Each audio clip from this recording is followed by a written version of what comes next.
జరుగుతుంది అన్నారు. We have to see the drama. Sir super సీనియర్ల కాంబినేషన్లో అదిరిపోయే అంచనాలు ఫ్యాన్స్.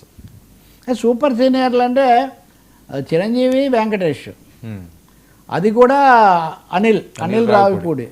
అలా F1 F2 లేకపోతే మొన్న సంక్రాంతికి వస్తున్నాం, ప్రతి సినిమాలో ఆయన విపరీతంగా హాస్యం కూరి జనాన్ని హడలు కొట్టేస్తుంటాడు కదా. ఇంకా చిరంజీవి ఆయన టైమింగ్ దాని గురించి కామెడీలో ఇంకా చెప్పే పనేం లేదు, రకరకాల వేషాలు. వెంకటేష్ ఇంకా పెట్టింది పేరు కదా, కాంబినేషన్ ఇక్కడ ముఖ్యమైనది. వెంకటేష్ నిజానికి ఏ హీరో కంటే కూడా ఎక్కువగా కాంబినేషన్స్లో పవన్ కళ్యాణ్తో గోపాల కానీ, మహేష్ బాబుతో ఇంకా అది క్లాసిక్ లాగా మిగిలిపోయిన సీతమ్మ వాకిట్లో సిరిమల్లి చెట్టు కానీ ఇలా చేస్తూ వస్తున్నారు.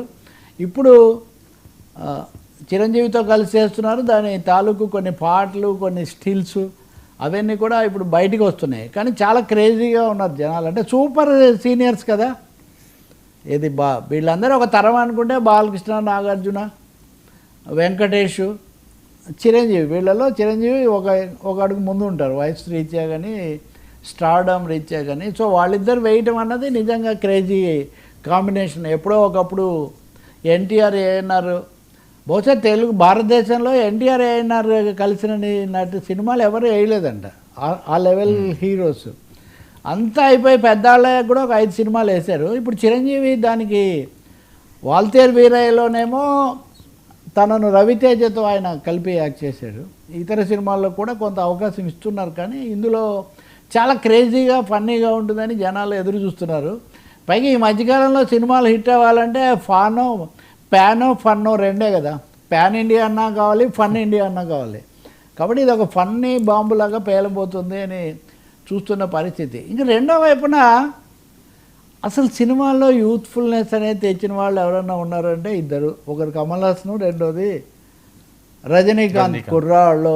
కుర్రాళ్ళు అని ఇట్లాంటి పాటలు పాడే ఆ రోజుల్లో అప్పటికి హీరోలు అంటే ఎన్టీఆర్, ఏఎన్ఆర్, ఎంజీఆర్, శివాజీ గణేష్ను, వాళ్ళ మేనరిజమ్స్, వాళ్ళ మూమెంట్స్ అన్నీ వేరుగా ఉన్నప్పుడు కె బాలచందర్ అనే ఒక అద్భుతమైన దర్శకుడు తీసుకొచ్చిన చాలా అసాధారణమైన ముద్ర వేసిన, అలాగే కొనసాగుతూనే ఉన్నారు వాళ్ళు రాజకీయాల్లో. వీళ్ళిద్దరూ ఒక 46-47 ఏళ్ల తర్వాత కలిసి నటించబోతున్నారు తమిళ్లో. ఈ సినిమా కమల్ హాసన్ దీనికి కొంత నిర్మాతగా కూడా, దాని నిర్మాణానికి కూడా కొంత సారథ్యం వహిస్తున్నారు. సూటబుల్ దర్శకుడు లేరని నిరీక్షించారు కానీ ఇప్పుడు దొరికారు. కమల్ హాసన్ ఏమో వైవిధ్యభరితమైన పాత్రలు విజయాలు సాధించడంతో పాటు ఆయన జార్జ్ బుష్ పాత్ర, అమ్మాయి పాత్ర అన్నీ వేసే ఒక క్రేజీ యాక్టర్ ఆయన. అలా కామెడీ పండించడంలో కూడా కమల్ హాసన్, అది మీరు బ్రహ్మచారి చూడండి, లేకపోతే తెనాలి చూడండి, లేకపోతే ఇంకొక ఆ ఎక్స్ప్రెస్, ముంబై ఎక్స్ప్రెస్ చూడండి, ఫన్ అంతే, పంచతంత్రం, సతీ ఆమె సుమత్య, ఇట్లాంటివి. కాబట్టి రజనీకాంత్ స్టార్డమ్ అసలు ఎవరికీ అంతుపట్టలేదు. ఆ స్టైల్ ఎలా కాపాడుకుంటాడు ఇన్ని రోజులైనా కానీ. మొన్న జైలర్ సినిమాకు కూడా స్మాషింగ్ కలెక్షన్స్ ఇవన్నీ కూడా వచ్చాయి. సరే రాజకీయ అపూర్వ సోదరులు సరే అది కమల్ హాసన్. అవును 3 కమల్ హాసన్, అది పుష్పక విమానం కావచ్చు, ఒకటి కాదు. ఇంకా ఆయన ప్రయోగాలు అదే అంటాడు రజనీకి. వీళ్ళిద్దరికీ చాలా అసాధారణమైన బంధం. బాలచందర్ ఉత్సవంలో ఇద్దరు కలుసుకున్నప్పుడు రజనీ పాపులర్ స్టార్ ఫేమ్ అని, మాస్ హీరో అని కమల్ హాసన్ బేషరతుగా ఒప్పుకుంటాడు. Kamal is a great actor అని రజనీకాంత్ ఒప్పుకుంటారు. ఇద్దరు ఒకటి. అదే నేను చెప్తుంది, జార్జి బుష్ వేషం, మా అమ్మ వేషం, టెర్రరిస్ట్ వేషం ఒకటి కాదు. అసలు అన్నీ చెయ్యాలనే ఇది కూడా, ఆ పూజారి విగ్రహంతో సహా దీంట్లో వెళ్ళిపోవడం ఒకటి కాదు కదా. అంటే అసలు ఆ థాట్సే డబుల్ యాక్షన్లో ఒక సినిమాలో బాక్సర్గా వేస్తాడు, ఒక సినిమాలో మరుగుజ్జుగా వేస్తాడు, లేకపోతే మనం భామనే సత్యభామనే లాంటి సినిమా చూస్తే లేడీ సినిమా అంతా లేడీ రోల్ వేస్తాడు. సో అంత వైవిధ్యం ఇంకా ఏ హీరో కనబడదు. కొంత క్రేజ్ కూడా ఉన్నప్పటికీ కూడా రజనీకాంత్ విషయానికి వస్తే తను మాస్గా జనం చూస్తారు కాబట్టి దాన్ని నిలబెట్టాలి. అది మెయిన్. అది మీరు అదేది నేను ఒకసారి చెప్తే 100 సార్లు చెప్పినట్టే అన్న డైలాగ్ తీసుకోండి, నా దారి రహదారి అన్న డైలాగ్ తీసుకోండి. Keeping that craze, mass craze.